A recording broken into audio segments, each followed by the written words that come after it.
Os israelenses vivem momentos de absoluta tensão, desde a morte do comandante do braço político do Hamas, Ismail Haniyeh. Quem vive em Israel vive sob o medo de um iminente ataque do Irã. E é sobre este clima no país que vamos falar hoje. Eu sou Amanda Hatzira, eu estudo psicanálise, cultura judaica e sociedade israelense, e esse é o E Eu Com Isso, podcast do Instituto Brasil-Israel. E eu sou Anita Efraim, jornalista e mestre em comunicação política.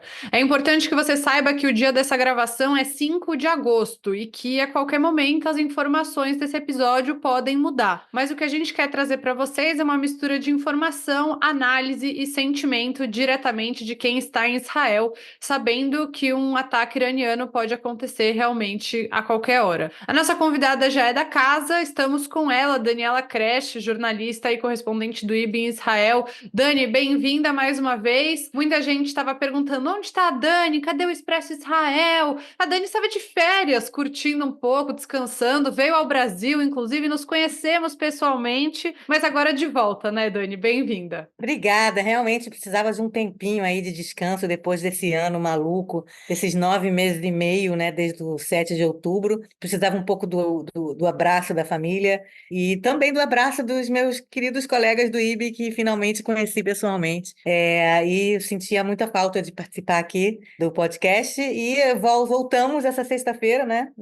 Esperamos voltar essa sexta-feira ao Expresso Israel também. Legal. E bom, a primeira pergunta vai ser para você também, Dani, mas vou começar com a outra pessoa que está de férias e ainda assim apareceu para trabalhar. João Torquato, apresentador deste podcast, está em Israel pela primeira vez, depois a gente conversa mais profundamente sobre isso, mas a gente falou que a gente ia trazer o clima, né, de quem está em Israel, o que está sentindo com esse iminente ataque do Irã. E aí, João, como está o clima por aí nesse momento? Lembrando, dia 5 de agosto, já é tarde da noite aí em Israel, quando a gente fala. Como você tem sentido esses dias por aí, desde a notícia de que Ismail Haniyeh foi morto, e a gente sabe que por Israel, né? Apesar de não ter tido essas palavras, essa confirmação, a gente sabe que sim, né? Bem-vindo ao seu próprio podcast. Olá, pessoal que nos escuta aqui no podcast. Meu último programa que eu gravei, né, o penúltimo, antes de vir para cá, foi eu entrevistando a Anitta, né, que também é apresentadora, e agora inverte a ordem. Mas eu já estava aqui em Israel, já estava alguns dias aqui quando houve a morte, né, do Ismail Haniyeh, e aconteceu comigo aqui. E assim, a minha sensação, estando aqui, né, eu tive tanto em Tel Aviv, que é uma cidade mais movimentada, que as coisas continuam acontecendo, quanto em Harish, no norte, né, onde vive o nosso amigo aqui, parceiro, o Henry Galski, colaborador do Israel de Fato. Mas assim, e agora estou aqui na região de Tel Aviv, né? A situação aqui nesses dias, claro, você conversando com alguns comerciantes, né? Hoje eu passei no Shuk Carmel, que é uma feira, parecida inclusive com algumas feiras do Brasil, e de fato alguns comerciantes falam que tem um pouco menos de movimento, mas que por conta da guerra, 7 de outubro, não necessariamente por conta da situação do Irã. Você vê um número de o que eu tenho visto assim na última quinta-feira, né? Pouco menor o número de pessoas assim na rua, que é o grande dia, que é o sextou aqui em Israel, que o pessoal fala. Mas assim, a vida aqui segue normal. A praia, as pessoas continuam ocupando as praias, o pessoal joga muita altinha aqui, futevôlei, beach vôlei, os locais. Eu fui no mercado Sarona hoje, que é um lugar bem movimentado aqui em Tel Aviv. As pessoas continuam frequentando. Claro, protocolos de segurança, as pessoas sabem aqui o que fazer, né? Se ouvir uma sirene, se tiver alguma coisa.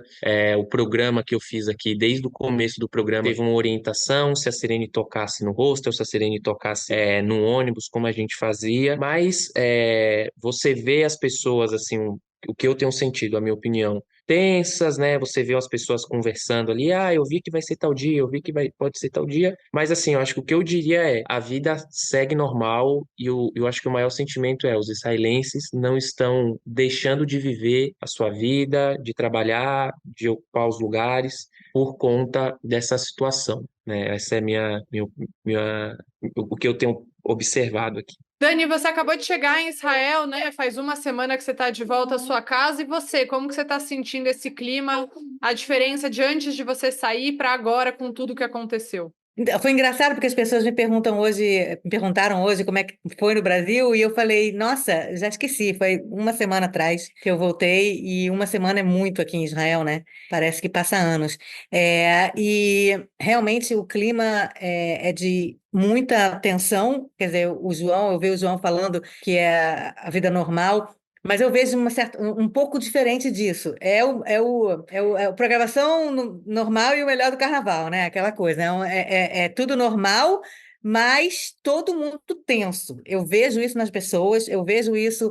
Tem níveis de tensão, né? Eu tenho pessoas que estão ignorando, né? Nesse momento, a minha filha de 16 anos está fazendo aula, está num escape room em Eilat, e não está nem aí para o que está acontecendo. E uma outra pessoa que eu conheço está completamente paranoica, desesperada, comprando kit de primeiros socorros para a casa dela. Quer dizer, então você tem vários tipos de pessoas reagindo de formas diferentes, né? Afinal de contas, os israelenses não são uma unidade só, né? Tem vários tipos, mas eu sinto no país uma tensão. Eu sinto como se tivesse uma nuvem cinza no ar, as pessoas, todas as conversas de corredor, né, de fila de supermercado são sobre quando vai ser, quando não vai ser, quando que o Irã vai atacar, como vai ser esse ataque. Você liga a televisão, você só vê isso.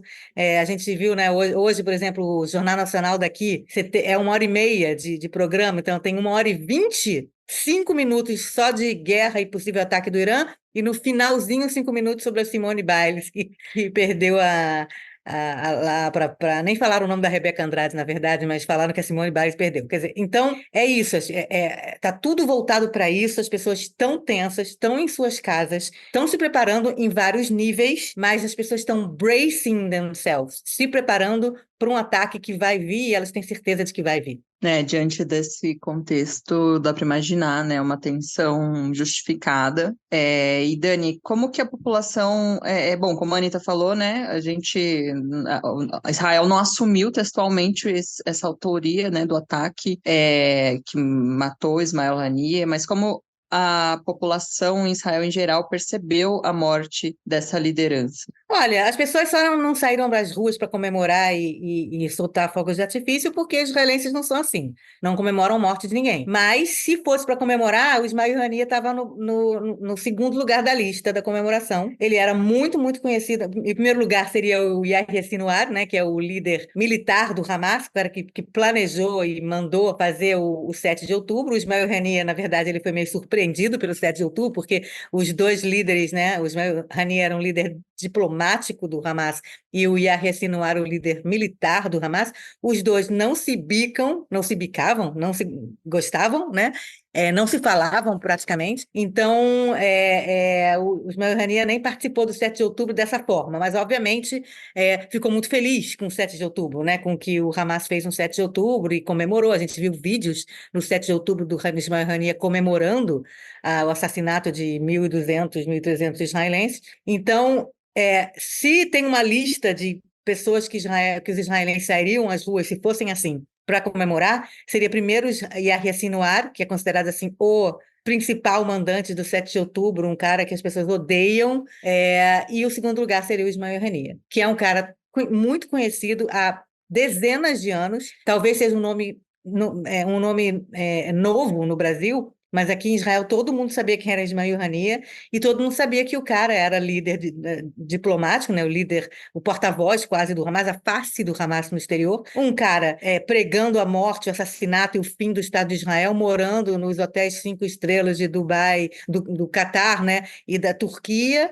Então, não só o cara é um terrorista e que arrecadando dinheiro para o Hamas, o grupo terrorista que quer acabar com Israel, como ele também é um cara que tinha não sei quantos bilhões de dólares na sua conta bancária e vivia em hotéis 6, 7 estrelas pelo mundo. Quer dizer, então, os israelenses achavam e acham que a morte dele era, não digo necessária, mas que ele meio que convidou a morte para vir atrás dele, que o ethos dos israelenses é esse, é uma coisa meio Munique 72, não sei se as pessoas se lembram, que quando teve o ataque de Munique em 72, a morte de 11 atletas israelenses nas Olimpíadas de Munique em 72, a liderança israelense na época, que não era o Likud de direita, não, era a liderança do Partido Trabalhista na época, falou: Nenhum deles daqui a alguns anos, nenhuma das pessoas que cometeram esse atentado vai estar viva em algum momento. Todas elas vão morrer em algum momento. Todas elas vão morrer não naturalmente. Quer dizer, então tem um certo ethos de que se você faz alguma coisa tão ruim contra os israelenses, nós vamos te encontrar e você não vai sobreviver a isso. É uma espécie de... É o que os israelenses pensam dos terroristas. Eles não acham que líderes terroristas devem continuar nesse mundo. Eles não falam isso de todos os terroristas, que devem ser presos e julgados e condenados, sei lá o quê. Apesar de que tem alguns que gostariam de passar por essa fase da condena, do julgamento, líderes terroristas como o Yahya Sinwar, como o Ismail Haniyeh, como o Khaled Mashal, que é outro que agora está no alvo dos israelenses também, que era o cara que era o diretor de comunicação, de novo, né, o líder diplomático do Hamas, que saiu, e aí entrou o Ismail Haniyeh. Talvez esse Khaled Mashal volte agora para o lugar do Ismail Haniyeh. Todas essas pessoas estão na lista de abate de Israel, e os israelenses sabem disso, eles entendem isso, e eles, não sei se todos concordam com isso, mas não, digamos que não ficaram tristes. E a pergunta sobre por que Israel não diz com todas as letras, é porque Israel, em geral, não diz com todas as letras as coisas que faz, até para manter um certo mistério no ar, porque esse mistério, ele é uma espécie de deterrence, ele é uma espécie de, olha só, vocês não sabem de onde vem, da onde a gente pode vir e o que a gente pode fazer. E vai ser sempre um mistério. Então, às vezes, Israel não faz alguma coisa, não cometeu, né, algum assassinato político, e mesmo assim não diz que não fui eu que fiz, justamente para manter esse mistério no ar, que é uma espécie de mistério em volta da força da inteligência israelense. Então, é bom para Israel manter sempre essa neutralidade, digamos assim, na admissão né, de que realizou ou não algum tipo de ataque. Dani, você falou, acho que é meio óbvio, né, que dificilmente alguém vai ficar triste pela morte de um cara que era o representante do Hamas, né? Mas as pessoas não gostam muito de alguns termos, mas aqui a gente precisa ser pragmático, né? Ele era o cara da diplomacia do Hamas. Aí vai ter alguém que vai falar: mas diplomacia é um grupo terrorista? Gente, mas é a realidade. Às vezes a realidade não é o que a gente gostaria, mas é o que acontece. E ele era o cara do Hamas envolvido nas negociações pelo cessar-fogo. Então, o que as pessoas falam sobre as consequências dessa decisão militar pros reféns, especificamente? Olha, aí você tem uma divisão, né? Quer dizer, as pessoas que são mais a favor que haja um cessar-fogo a todo custo, digamos, né, que Israel negocie com o Hamas, quase que aceitando todos os pedidos do Hamas para receber em troca os 125 reféns que ainda estão na faixa de Gaza, a maioria deles já falecidos, infelizmente, dizem não, pô, se vocês mataram o cara que negociava, agora a negociação então vai pelo menos dar uma parada, né, até ter uma outra pessoa que vai negociar, e aí isso vai eliminar o Hamas, aí não vai querer mais negociar, que olha o que vocês fizeram. E o outro lado é que as pessoas que vêm de outra forma, né, e tem várias pessoas aqui, não é a maioria gostaria que Israel, talvez nesse momento, fizesse, né, aceitasse um cessar-fogo, mesmo pagando um preço alto, mais para trazer de volta os reféns, o que é um valor profundo, um valor, né, o valor da vida, né, o mais alto de Israel. Mas tem pessoas, por outro lado, que dizem, olha, não tem que negociar com o terrorista, e se a gente fizer tudo que o Hamas quiser, a gente abre mais um precedente de que o Hamas pode, daqui a 2 anos, sequestrar mais gente, e aí o preço vai ser ainda maior. Então, tem uma briga, tem um dilema, é um dilema, por mais que eu queira também que os reféns voltem, agora, ontem, eu entendo que é um dilema que você pode estar brincando aí com uma coisa mais a longo prazo, que pode abrir uma caixa de Pandora, né? Mas o que algumas pessoas dizem, quer dizer, independentemente da ideologia, o que as pessoas dizem é o seguinte: o Ismail Haniyeh podia estar sendo o negociador, a face negociante, digamos assim, junto ao Catar, ao Egito, aos americanos, aos franceses que estão fazendo essa negociação. Mas ele não era o cara que manda se vai aceitar ou não vai aceitar. Ele era o cara, ele era, digamos, a ponte entre esses negociadores e o Yahya Sinwar, que quem manda é o Yahya Sinwar. Quer dizer, o Ismail Haniyeh nunca iria ser a resposta final se vamos aceitar ou não vamos aceitar o acordo.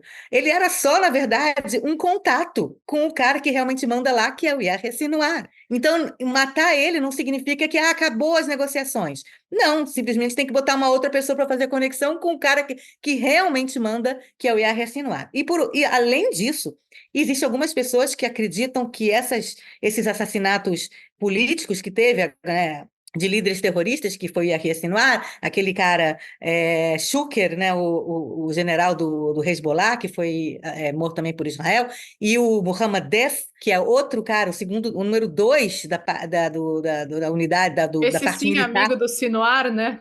Esse sim, amigo do Sinwar, quer dizer, um cara que era um gato de 7 vidas e que finalmente morreu num ataque na faixa de Gaza.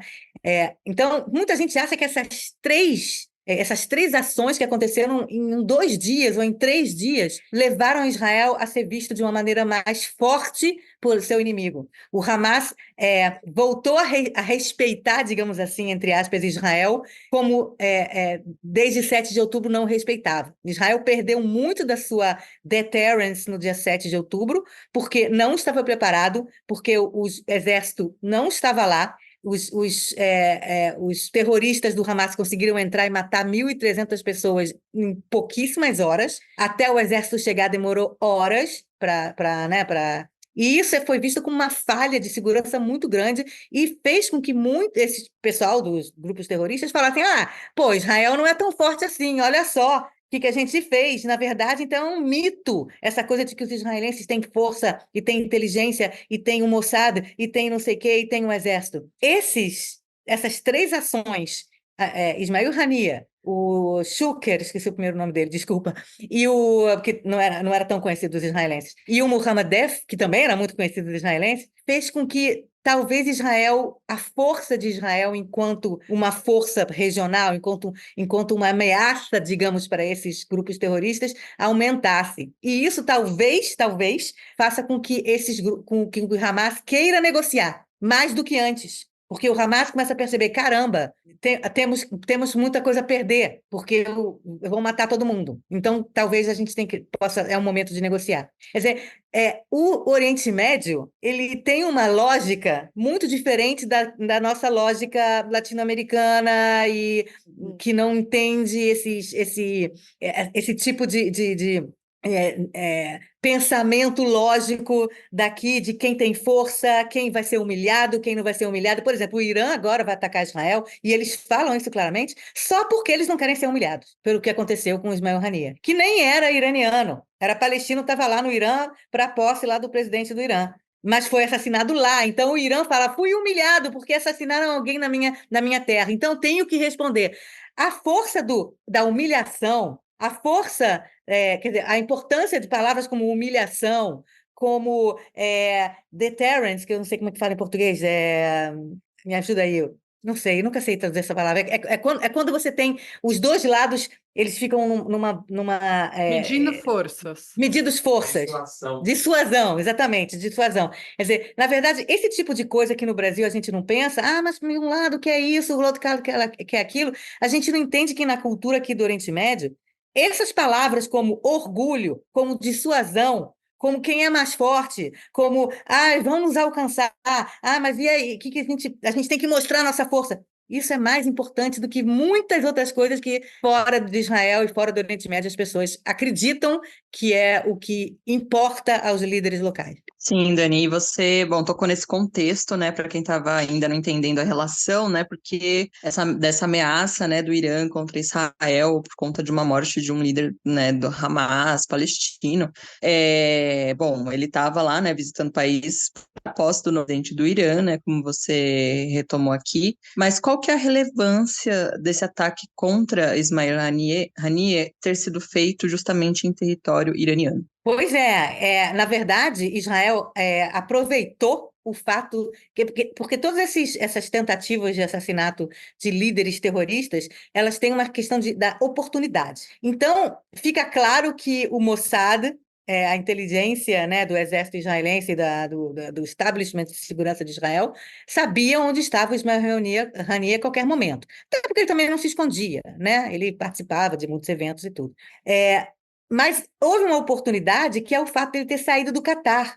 O Catar, nesse momento, é visto realmente como um lugar, né, como uma entidade que é melhor você não se meter com o Catar, porque o Catar manda na Al Jazeera, o Catar dá dinheiro para o Hamas, o Catar, sim, é o grande negociador com o Hamas para a devolução dos reféns ou qualquer outra coisa. O Catar meio que comanda muita coisa do que está acontecendo. Então, enquanto o Ismail Haniyeh estava lá, era melhor não fazer nada no solo do Catar. Mas no momento em que o Ismail Haniyeh saiu e foi para o Irã, foi considerado uma oportunidade de aniquilar ele fora de um estado que Israel tem algum contato, por mais que seja um contato esquisito, né, que é o Catar.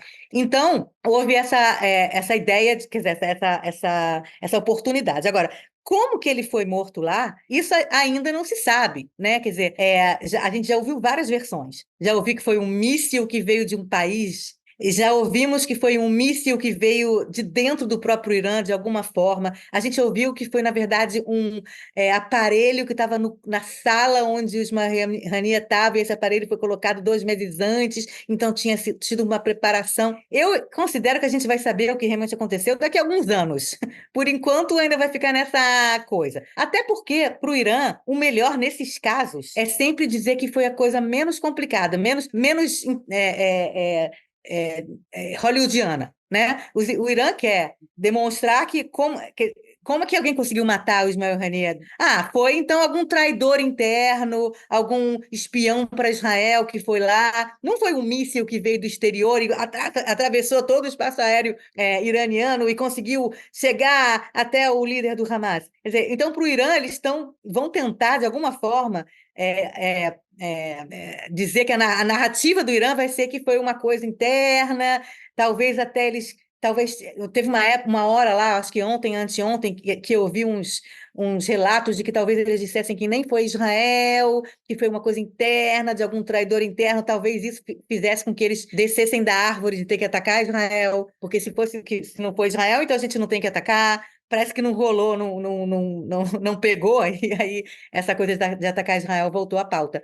Então, realmente, é muito importante o fato de ter sido no solo iraniano, de não ter sido no Catar, de ter sido no solo iraniano, e na verdade, uma tentativa de passar 2 mensagens ao mesmo tempo. Primeiro, para o Hamas, que seus líderes não vão acabar essa vida naturalmente. Vocês que fizeram 7 de outubro e estão atacando Israel há 20 anos, todos os dias com foguetes, etc. e tal, e atentados terroristas e tudo que o Hamas fez desde que existe, né?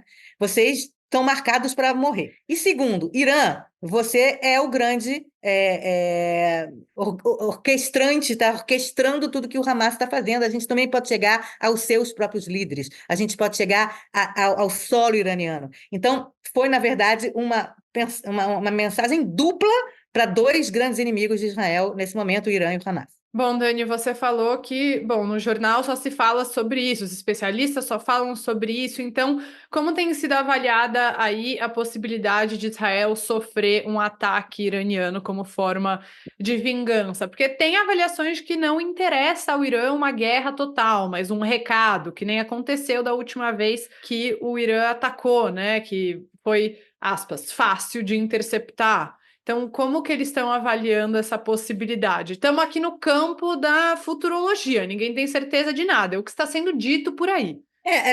Não só futurologia, como é tentar entrar na cabeça desses grandes líderes terroristas e entender a lógica deles, o que é absolutamente difícil e complicado e quase impossível. E você vê os próprios analistas israelenses, os caras que mais entendem de palestinos, de mundo árabe, que lidam com isso já há décadas, sem saber o que dizer. Eles mesmos dizem, a gente não sabe o que eles querem, a gente não sabe para onde que eles estão querendo levar toda essa coisa que está acontecendo agora. A gente escuta, às vezes, alguém que falou em algum jornal da Jordânia, ou sei lá da onde, ou falou na Al Jazeera, que o Irã não quer uma guerra regional. Então vai ser uma coisa realmente só pontual, vai ser só algumas bombinhas aí, não sei o quê, contra bases militares, mas tudo bem. E nós vamos conseguir interceptar, como aconteceu em abril. E tem gente que diz: não, o Irã agora cruzou a linha vermelha, vamos atacar e vamos mostrar a Israel que a gente também tem força e que não sei o quê, que é nossa humilhação, é nosso orgulho, tal, não sei o quê. A palavra orgulho, novamente, é outra palavra muito importante. Então, ninguém sabe o que o Irã está pensando, né? A gente espera que eles pensem, porque está tendo muita diplomacia por debaixo dos panos aqui, não só com os americanos, europeus, países árabes sunitas, que na verdade odeiam o Irã, talvez mais do que o Irã odeia Israel, por causa dessa briga interna entre sunitas e xiitas no mundo árabe. Então, está tendo muita tentativa por debaixo dos panos de fazer o Irã meio que, então a gente vai fazer alguma coisa. Ouvi hoje, por exemplo, um grande especialista falando que, na verdade, tanto o Irã quanto o Hezbollah gostam daquela coisa de olho por olho, dente por dente. Então, já meio que a narrativa iraniana, né, o discurso iraniano já teriam mudado para a gente vai responder na mesma medida, quer dizer, talvez, quem sabe, matar um líder militar, ou um líder, sei lá, ou atacar. Eu ouvi dizer que talvez eles fossem tentar atacar a casa do Netanyahu, porque, afinal de contas, o Hania, sei lá o quê. Enfim, mas tudo, como você falou, é futurologia. Quando vocês estiverem escutando esse podcast, vocês vão ser mais inteligentes do que eu. Então, é tudo muito complicado de saber o que o Irã quer, fora o fato de que, às vezes, o Irã quer uma coisa e consegue outra, né? Digamos que o Irã queira só atacar a casa do Netanyahu, e aí vai que o míssil erra e cai em cima de uma casa e mata 30 civis. Começa uma guerra regional, Israel vai atacar o Irã diretamente, entendeu? Se morrer uma quantidade grande de civis, né? Quer dizer, então a gente nunca sabe guerra, a gente sabe como começa, nunca sabe como termina. Então, a intenção do Irã a gente não sabe, o que o Irã vai fazer a gente não sabe, e a gente não sabe também se essa intenção vai ser alcançada ou vai ter algum erro aí na estratégia também, na tática. E bom, Dani, você falando, né, sobre essa possibilidade, né, de ataque contra Israel, isso se tornando fato, militarmente Israel é capaz de enfrentar o Irã, né, e nesse caso, né, no caso do início desse conflito entre esses países, qual que seria o papel dos Estados Unidos num cenário, né, em que as tensões aumentem entre Israel e Irã? Bom, já está claro, toda a cúpula política e militar americana tem dito nos últimos dias, né, que vai ficar do lado de Israel num ataque do Irã contra Israel, assim como aconteceu em abril. Que os Estados Unidos não vão atacar em nome de Israel ninguém, não vão atacar, digamos, o Irã nesse momento, não querem atacar, mas vão defender, quer dizer, eles, na verdade, vão dar ajuda a Israel para defesa, para defender, para Israel ser defendido. Assim como outros atores regionais, que alguns deles a gente vai saber, outros a gente não vai saber, Arábia Saudita, Jordânia, será que eles vão ajudar? Assim como ajudaram em abril também, o que a gente sabe é que já existe um centro um headquarters, uma sala de guerra, onde estão todos esses atores americanos, israelenses, de outros países, sentados esperando o ataque do Irã e estão coordenados. E os americanos já mandaram de volta para o Oriente Médio várias navegações, né, várias embarcações, essa coordenação da defesa está sendo coordenada. Então, os americanos vão ter uma atuação muito importante, não só os americanos, como também europeus, e também, novamente, países do próprio Oriente Médio, né, que a gente até acharia que é contra, né, a nossa lógica, é só para novamente mostrar como o Oriente Médio não é para principiantes, tem muitas nuances, e como tem alianças que acontecem ad hoc e que mudam dia a dia. Então, nesse caso, ninguém está aqui interessado, nem americanos, nem israelenses, e nem os outros países do Oriente Médio estão interessados em que haja uma escalada na guerra. Então, o que eles querem é que não haja que os projéteis sejam interceptados de alguma forma e que o dano causado a Israel seja o mínimo possível, para que Israel fale, olha, vencemos aqui e não vamos revidar. Mas, novamente, pode errar tudo isso, né? Pode haver erros pode haver muitos civis mortos nesse ataque, a gente não sabe nem contra onde, nem quando, nem contra o que será esse ataque. Então, novamente, os americanos estão muito envolvidos, assim como outros atores internacionais, na defesa de Israel, de um ataque contra que o Irã ataque Israel, mas não se colocam como numa posição de força de ataque, só de defesa. Dani, vamos falar um pouquinho de Benjamin Netanyahu, como que ele está nesse momento, a imagem dele para a população israelense, porque ele sempre foi conhecido como esse cara de supostamente priorizar a segurança, e aí tem dois lados, um de que realmente Israel demonstrou força militarmente, que era algo que obviamente era o objetivo dele, mas ao mesmo tempo as pessoas não estão se sentindo seguras. Então, como que ele está nessa situação em Israel? Olha, se as eleições fossem hoje, Netanyahu, não o Likud, o partido Netanyahu, receberia metade ou talvez um terço do que recebeu nas últimas eleições. E o Netanyahu está perdendo para vários outros nomes. Na pergunta de quem você acha, né, para o público, né, pesquisa de opinião, quem você acha que deveria liderar Israel, o Netanyahu ganha de alguns nomes, mas perde de muitos. E antes ele não perdia de ninguém e ganhava com né, um número alto, né, um percentual alto. Então, o Netanyahu, nesse momento, ele não está sendo muito querido pela maioria dos israelenses por muitos motivos. Já começou no ano passado com a tentativa de golpe judicial que ele tentou no começo do ano passado, com ele ser considerado um dos responsáveis pelo fracasso do 7 de outubro.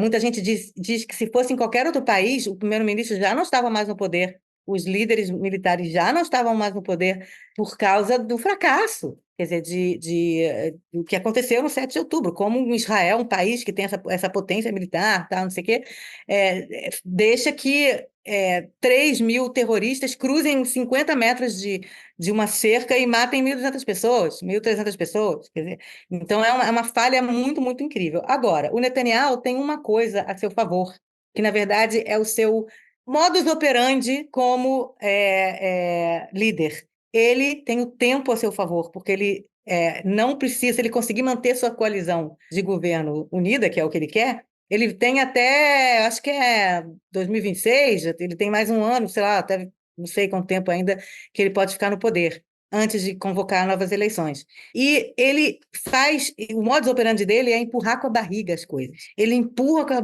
com a barriga, ele não toma grandes decisões. Ele vai empurrando, empurrando, empurrando com o objetivo de que, primeiro, a opinião pública esqueça detalhes, a opinião pública já começa a mudar, aí já não é mais 7 de outubro, já não sei o quê. Aí o mais importante agora é que conseguiu matar o Ismael Haniyeh, viu? O sol começou forte. Quer dizer, então, ele usa um pouco dessa psicologia de massas para tentar debelar um pouco da pecha, né? Da mancha que ficou em seu nome no 7 de outubro. Ele quer, na verdade, apagar o 7 de outubro de sua biografia. Ele quer que ele não seja conhecido como o cara que estava no poder no dia 7 de outubro. Ele quer ser conhecido como o cara que matou o Ismael Haniyeh, o cara que matou o Yahya Sinwar, o cara que trouxe de volta não sei quantos reféns, apesar de que, ao que tudo indica, ele não está fazendo muito esforço para isso. Mas o cara que conseguiu afastar o Hezbollah por 20 anos, ou o cara que conseguiu tirar o Hamas do poder em Gaza, né? Então, ele quer reescrever sua autobiografia.